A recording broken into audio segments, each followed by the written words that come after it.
Chiquillo, la clase anterior estábamos viendo el tema de los límites de exposición, ¿ya? Y en este caso nosotros vamos a trabajar con los límites permisibles. La diferencia principal entre cada límite va a ser el tiempo en el cual nosotros estemos realizando la medición, ¿ya? El primero de acá es un promedio de la medición que se realiza durante toda una jornada de trabajo, ¿ya? Este en un periodo de 15 minutos y esto en un periodo específico, es una medición puntual, ¿ya? Sin embargo, independiente del nivel de medición, cuando uno obtiene un valor y ese valor lo quiere comparar con la normativa vigente, ese, ese valor no puede sobrepasar en ningún momento la norma. Chiquito, de muy chiquito, por favor.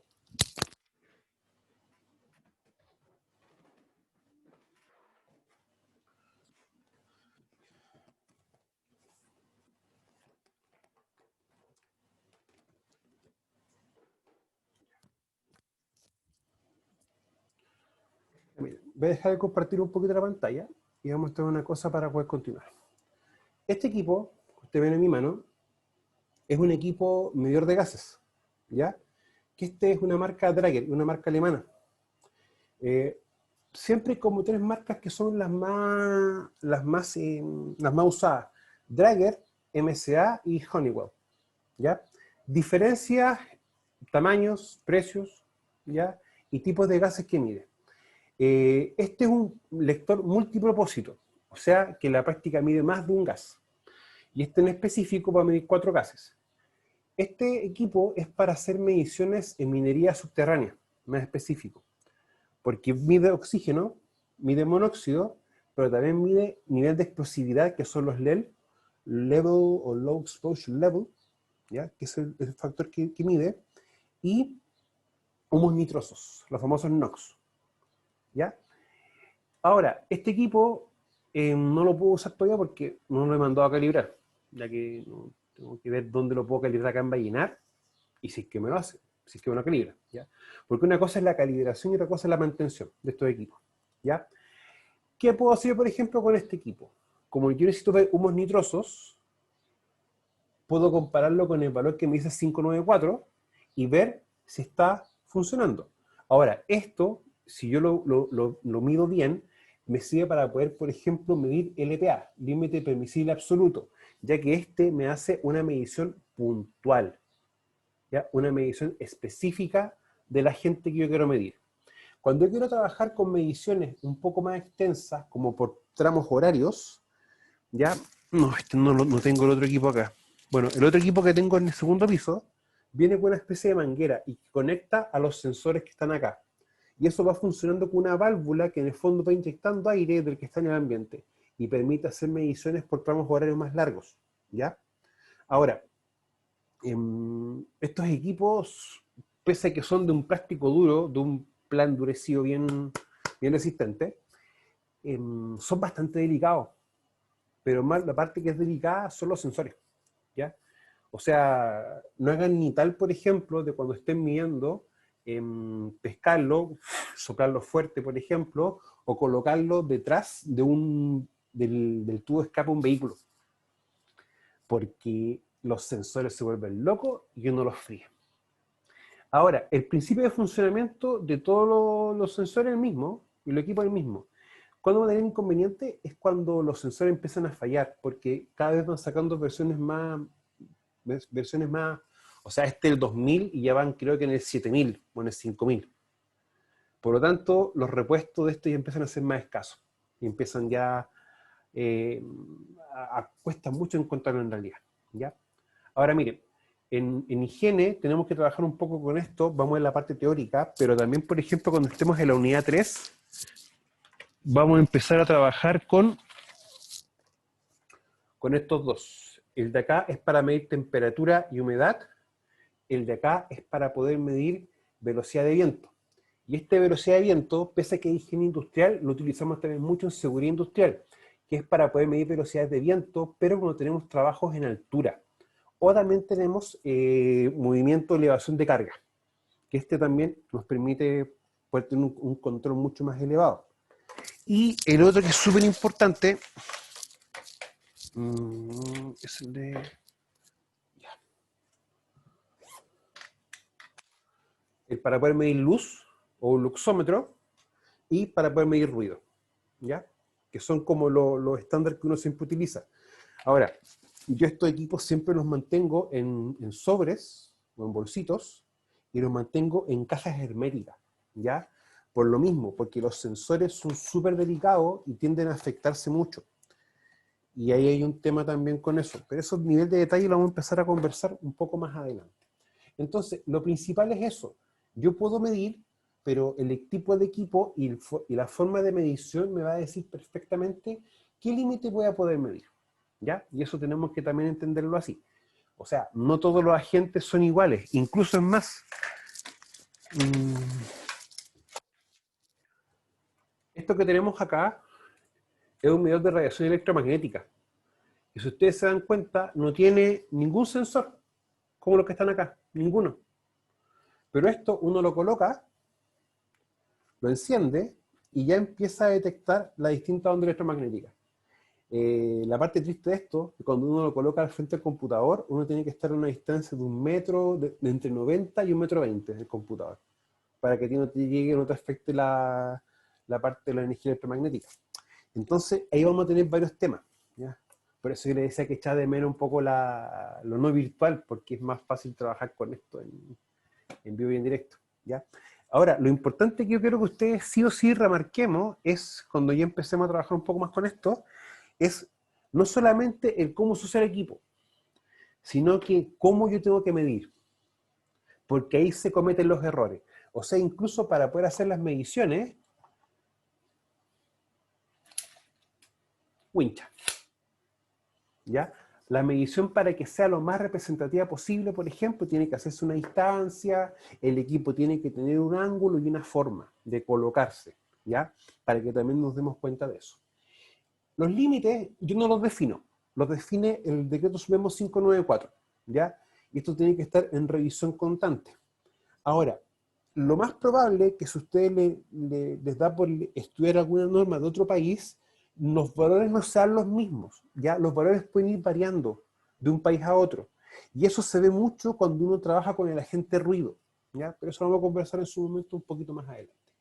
Bueno, la diferencia en cuanto se van midiendo, ¿ya? Para que también tengamos eso bien, bien claro. Ahora, lo que es importante es qué pasa cuando tenemos, o cómo se afectan los límites de exposición, o límites permisibles en realidad, pero cuando tenemos este contexto, cuando se sobrepasan las 48 horas semanas, o sea, estamos trabajando bajo una jornada excepcional, ¿ya? La jornada habitual de trabajo es el 5x2 o el 6x1. El 5x2 es cuando uno trabaja de lunes a viernes, y el 6x1 es cuando uno trabaja también a veces mediodía del sábado. Esas son como las jornadas habituales. Pero ya cuando tenemos ya trabajos sobre 12 horas al día, o hasta 12 horas al día, ya estamos suponiendo de que estamos trabajando en una jornada no normal de trabajo. ¿Ya? Y eso cuando tenemos los turnos, el famoso 8x6, o el 7x7, el 10x10, el 12x12, ¿ya? O el 15x15, y en los casos más extremos, el 30x30. Y ese turno sí existe, ¿ya? Cuando tenemos esos contextos, ya el cuerpo no tiene la relación 2:1. Me explico. 2:1 es que está trabajando un tercio del día, y 2/3 del día no los trabaja.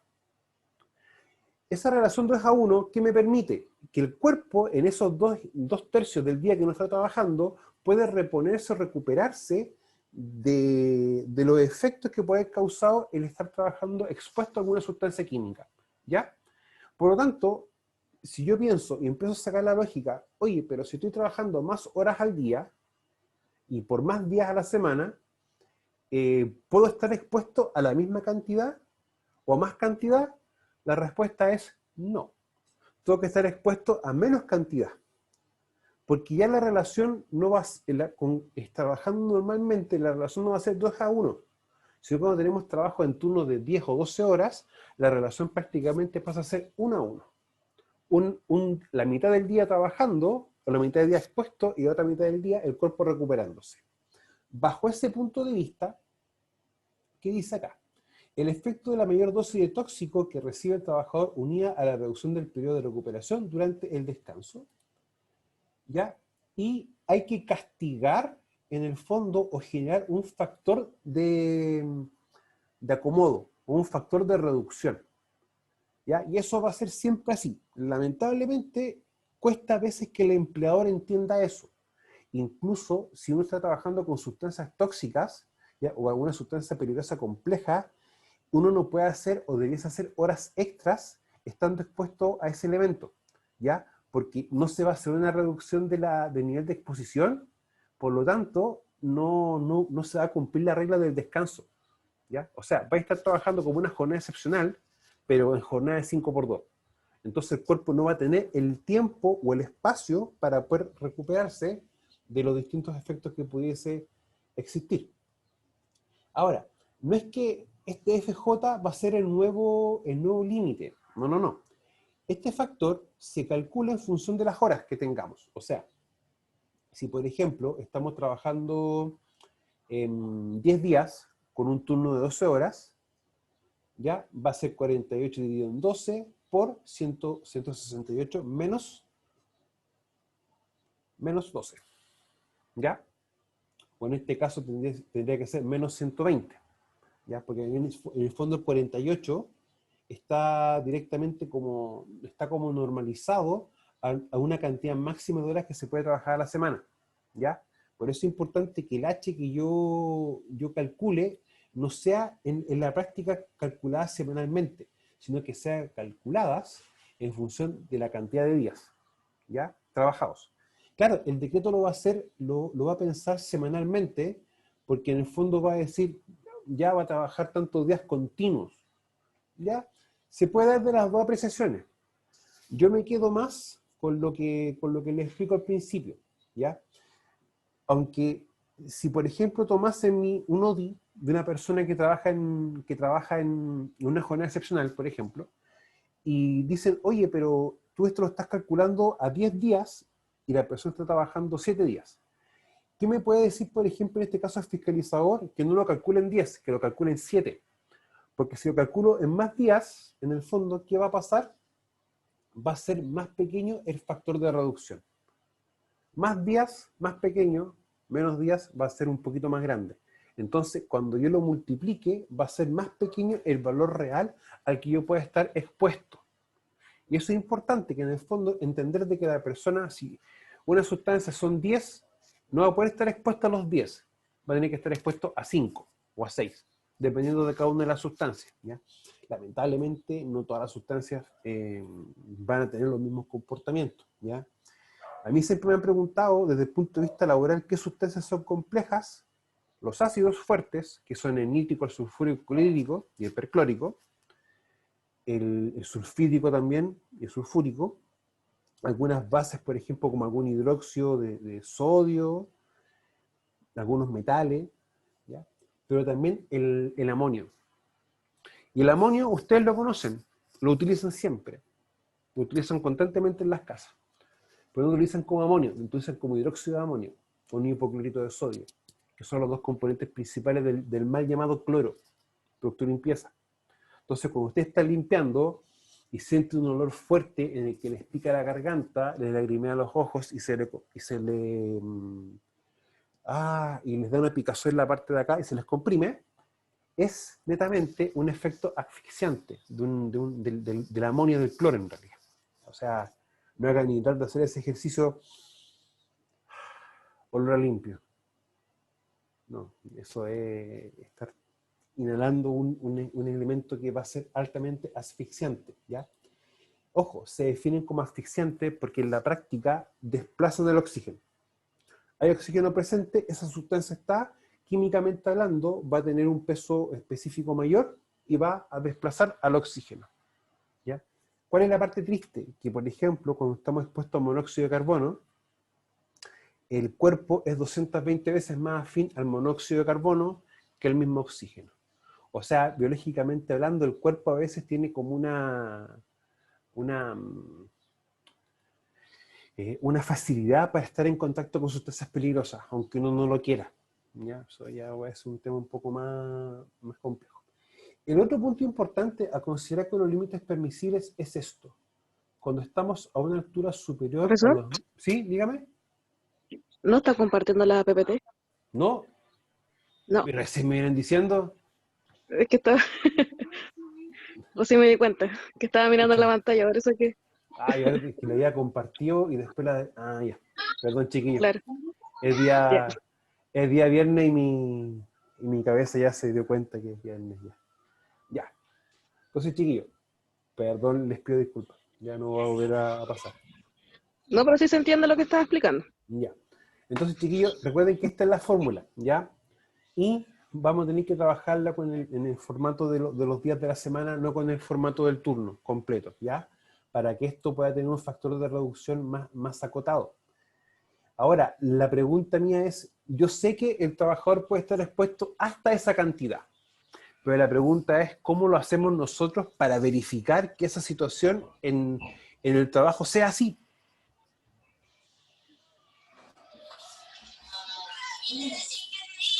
O sea, en sí el trabajador, o sea, en mi caso trabajo 12 horas, yo no estoy expuesta a las 12 horas Ya, a lo que los hace. ya, pero va a estar expuesto igual una cantidad importante del día, Claro, ¿ya? Ya. Miren, cuando uno empieza a ver eso, porque muchas veces ustedes se preguntan, oiga, pero el profe dice que hay que medir el ambiente de trabajo, y ¿cómo yo sé cuánto tiempo medir? Porque la medición tiene que ser representativa, o sea, yo no puedo decir, ya voy a medir 10 minutos y chao. No tiene lógica porque eso no va a ser un valor representativo. Ya, para explicarle un poquito o complementar un poco lo que decía Tania, nosotros tenemos que ser bien habilidosos y pensar que yo no estoy trabajando las 12 horas, estoy trabajando 10 u 8 horas. Por lo tanto, uno tiene que tener claro cuánto es lo que dura la jornada diaria. Y la jornada diaria mínimo tiene que medirse un 80% de la jornada. O sea, por ejemplo, en el caso de ruido, para que una medición sea representativa, de las 9 horas de trabajo, ya que la persona está expuesta a ruido, por ejemplo, mínimo hay que medir 7,2 horas, ¿ya? Y esa medición, las 7,2 horas, bueno, uno saca un promedio, una serie de cosas, ¿ya? Y esa medición, como se hizo un lapso de tiempo, es representativa, porque representa gran parte de la jornada de trabajo, ¿ya? Ese es el concepto. Me tocó un caso, bueno, cuando veamos ruido se lo explico, pero que me llegaron mediciones y me llegaron mal hechas, porque me llegaron mediciones de una hora. Yo le decía a la persona, oye, pero ¿cómo me midieron una hora si los trabajadores están en una planta de chancado donde producen de roca, llega a un polvillo fino, un talco prácticamente, y están trabajando 5 horas? Y me midieron una hora a 5, no corresponde mínimo al 80% de la jornada de trabajo. Entonces hay veces que uno va a tener ese inconveniente. Ahora, los límites permisibles siempre se van a modificar por dos factores. Factor uno, que es el aumento de las horas, y el segundo caso, que va a ser cuando estamos trabajando a sobre los 1000 metros del nivel del mar. ¿Ya? Y acá viene un tema.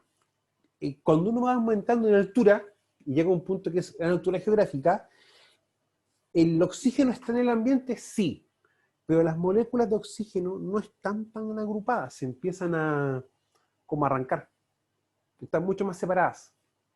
Y eso que implica que cuando uno está ya sobre los 1000, 1500 metros de altura, el respirar no es tan sencillo, se dificulta bastante. Y ahí el cuerpo viene con ciertas modificaciones o adaptaciones que empieza a hacer. Una adaptación es aumentar el nivel de glóbulos rojos y disminuir la cantidad de glóbulos blancos. Claro, el cuerpo dice, perfecto, voy a estar en el lugar donde tengo menos oxígeno, empiezo a producir más glóbulos rojos para captar más oxígeno, ¿ya? Pero también eso implica ciertos elementos, porque si aumento los glóbulos rojos, los glóbulos blancos disminuyen, por lo tanto tienden a bajar mi defensa. Estoy más propenso a enfermarme. Y eso ya es un cuento. Y ahí vamos a tener varias historias, o sea, no historias, pero tener nociones de varias cosas. La misma literatura entiende ese efecto que se produce o esa adaptación que se produce del cuerpo. Entonces, ¿qué también dice la misma normativa? Cuando tenemos ese caso, hay que también generar un factor de corrección. O sea, yo veo, por ejemplo, a la altura que estoy, cuál es la presión a la que estoy expuesto, lo divido y ese factor de corrección lo multiplico por alguno de los límites permisibles en específico que tenga que trabajar. Por lo tanto, ya me va a dar que no puedo estar expuesto quizás a 1, puede tener que estar expuesto a 0,5, 0,4. Pero es para que en el fondo evitar o prevenir que el trabajador pueda enfermarse o que ocurra un accidente de una manera más adecuada, ¿ya? Ahora, para trabajo en altura y jornada superior a las 48 horas, solo aplica este factor. Pero si estoy trabajando bajo los 1000 metros, ¿ya? En jornada excepcional o jornada ya trabajando sobre la semana, me aplica solamente este, ¿ya? Entonces, chiquillos, eso es más o menos cómo va funcionando este tema. Ahora, ¿por qué les paso esto? Y uno dice, ¿pero para qué? Ya, primera instancia, o primera cosa que uno tiene que tener en cuenta. Artículo 21 del decreto supremo 40, la famosa obligación de informar. Ese artículo, recuerden que tiene una segunda parte, en los cuales, a ver, denme un chiquitito y lo compartimos mejor, ese elemento, para que lo puedan ver, para poder recordarles eso. Esto está en 1, unidad. Indicadores y lugares de concepto y para la gestión. 3 observaciones planeadas. Sí, está en unidad 1.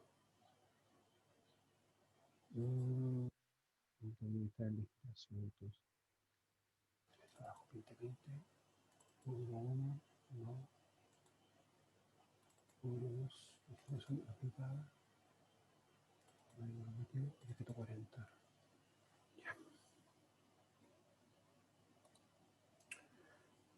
El mismo ODI me establece esto, ¿ya? Especialmente se deben informar a los trabajadores acerca de los elementos, productos y sustancias que deben utilizar en los procesos, sobre identificación y sobre los límites de exposición permisibles a esos productos. O sea, lo tenemos que ver porque si yo tengo ODI y tengo gente trabajando con algún producto o elemento químico, debe estar incluido en el ODI. Y si tengo esa característica de jornada excepcional o trabajo sobre una altura, los límites que yo al trabajador le coloque deben ser corregidos, para que el trabajador realmente sepa a lo que está expuesto. Ahora, ¿cómo nosotros corroboramos que realmente en el trabajo esté expuesto a esos límites? Es lo que tenemos que hacer con la famosa medición de los distintos agentes de interés higiénico. Y para eso tenemos que utilizar estos tipos de equipos, para ir corroborando in situ si se están cumpliendo los elementos, ¿ya? Ahora, no olvidarnos que si en la práctica estamos pasando los niveles, ya hay que trabajar y repensar todas las medidas de control. Y nunca olvidar que si uno hace una medición y esta medición sale alterada, nosotros automáticamente, ¿qué debemos hacer? Empezar a iniciar medidas de control, pero en el origen, o sea, en la fuente del riesgo. ¿Ya? Eso, chiquillos, nunca olvidar, ¿ya? Por eso que nos quedan 2 unidades más, en lo cual vamos a ir trabajando cada uno de los tipos de agentes y viendo las mediciones cómo se pueden hacer, ¿ya? Para que tengamos bien claro con eso. Chiquillos, ¿alguna consulta que ustedes puedan tener, por favor? ¿Algo que no quedó claro? Aparte de mi exabrupto no compartir pantalla. Profesor, una consulta respecto a lo último. En Sí. cuanto al ODI que señalaba usted, ¿Mm? es la obligación de informar, el trabajador por lo tanto adquiere los conocimientos de la sustancia que está expuesta, el tiempo, todo eso. En la práctica se da que el trabajador también le haga ver a la jefatura, en este caso a los prevencionistas, de que el tiempo de exposición está superando. ¿Se da eso un poco en la práctica, Sí, igual que aparezca? Sí, sí, se da mucho, y eso se da con, mira, más que con la parte química, con la parte de ruido. Con la parte de ruido, porque los trabajadores, de hecho, cuando uno le hace las capacitaciones de ruido, mira, yo estuve trabajando un par de años en una empresa que fabricaban o producían concentrado de cobre. Entonces, esos viejos tenían molinos, chancaones, y el nivel de ruido era bastante alto. Y eso, como uno lo corroboraba, porque al final del día, los viejitos preguntan, jefe, ¿tiene alguna pastilla para el dolor de cabeza? O le habrán llegado fonos nuevos, porque los que nos pasó hace 2 meses ya no están apretando. Uno igual siente el ruido. ¿Ya? Entonces ahí los viejitos se empiezan a... Es lo primero que acusan, ¿ya? Lo otro que uno se empieza a dar cuenta es que cuando uno va pasando, los viejitos están conversando entre ellos, pero más cercanos, ¿ya? Ya. En la práctica hay un elemento bien sencillo. Si yo para conversar con una persona me tengo que juntar mucho o gritar, pero en menos de 1 metro, ya estoy presente o estoy entre la gente ruido. Entonces ahí los trabajadores se dan cuenta. A veces con la parte química va a depender también de cómo tenga la empresa implementada ciertos controles. Porque con la parte química siempre hay un desconocimiento muy grande, muy grande. O sea, incluso es más, dentro de los accidentes que ocurren en la casa, que ojo, los accidentes que ocurren en la casa son de mayor intensidad, incluso mayor cantidad que los laborales, pero una cantidad importante de accidentes que ocurren en la casa, aparte de las quemaduras y contacto con energía eléctrica, son intoxicaciones. Ya. ¿Ya? Entonces, la parte química siempre ha estado como un poco de lado, porque hay empresas que son cuadradas. Y por ejemplo, si estamos trabajando en un lugar con algún gas, la empresa tiene un medidor de gases puesto constantemente las 24 o lo que dure la jornada de trabajo. Y si este tira alarma, automáticamente evacúa a todo el mundo del lugar. Ahora, el riesgo químico, a mí siempre me ha preocupado mucho lo que es la exposición a gases, pero también las condiciones ambientales de temperatura y humedad, que eso a veces hacen que la ventilación sea distinta. Uno tiene que aplicar ventilación un poco más calculada. Cuando yo hablo del concepto de ventilación, no piensen que uno coloca un ventilador con aire.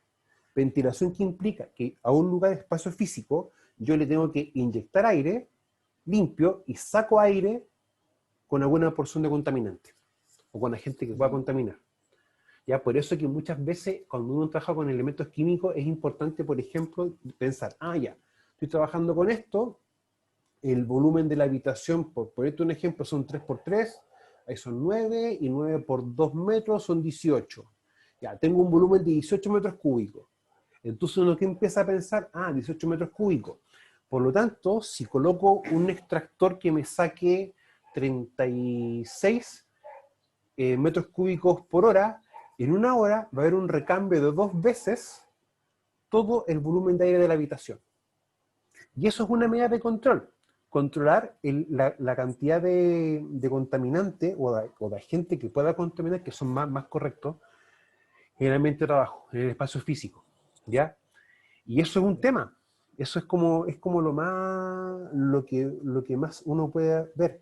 Ahora, muchas empresas, por ejemplo, colocan un ventilador o un extractor para baño. Eso es ¿Ya? chiquitito. Eso es chiquitito, que eso te tienen un caudal, claro, suenan fuerte, pero no te tienen un caudal de absorción muy alto. E incluso uno, para poder medir los caudales, uno utiliza esto. Uno, por ejemplo, lo puede configurar para que te dé metros por segundo o metros hora. Y te va indicando caudales. Sí. Cuando tú ves temas de aires, el aire es un fluido como el agua. Por lo tanto, tú puedes medirle un caudal. Por eso es importante a veces, yo siempre he dicho, lo principal es la etapa cualitativa. Yo defino las cualidades, porque al definir cualidades que digo, estas son las sustancias que tengo, veo bibliografía, veo las características físico-químicas que puede tener, y en función de eso voy diseñando mis medidas de control. Ahora, si tengo gases ácidos, yo estoy claro que aunque coloque un sistema para que saque aire de acero, al mes y medio va a estar corroído. ¿Ya? Entonces, por eso uno a veces se pregunta, tiene que ser claro, veo mis cualidades, veo que debo controlar, ¿ya? Mido, y ahí yo cuando veo lo que debo controlar, ya puedo empezar a trabajar esos parámetros para poder adecuarlos más a la normativa. Y eso ya ahí va a tener un tema. Chiquillos, pero ojo, nos quedan 2 unidades para ver bien esto tranquilamente. Así que no nos queda tiempo todavía. Chiquillos, así que nos vemos el próximo martes. Recuerden que les voy a enviar por correo los enlaces de las clases porque ya vamos a estar sin módulo la próxima semana. ¿Ya? Sí. Chiquillos, que estén bien. Cuídense mucho. Chao, que esté bien. Momento. Chao. Chao.